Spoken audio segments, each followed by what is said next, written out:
Okay, welcome back to the channel, Hobby1 Kenobi. We're starting work now on the Takom M60A1, and as you can see there was some short shot on these rings, so I filled them in with putty. So getting started at the rear of the vehicle, you can see here that the base of the towing cable has 4 lumps, 2 on the top, 2 on the bottom. Here's a closer shot. Unfortunately, this is where Takom decided to add the attachment points for the sprue. So I clipped off the sprue, leaving a little bit at those 4 points so that I could replicate those knobs. Moving on to the torsion bars, there's quite a bit of work that needs to be taken care of on these. There are lines of flash all along them, and I like to bring these down with both a sanding file as well as a hobby knife. This process is tedious, takes some time, but it's just part of building tanks.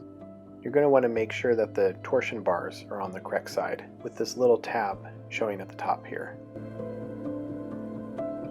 I will not be gluing these until much later in the build so that I can keep them movable and adjust the wheels as needed.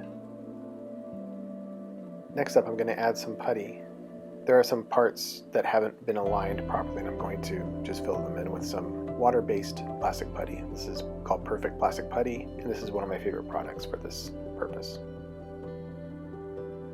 So I make a bit of a sludge. It comes out fairly thick out of the container. So being water soluble, I can just add water to it and thin it out. And as you can see, here's a good example. Some of these points here need to be filled in a bit.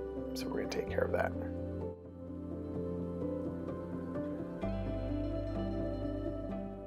I will add this on fairly thickly. It is fairly easy to take off, so I'm not going to worry too much about excess.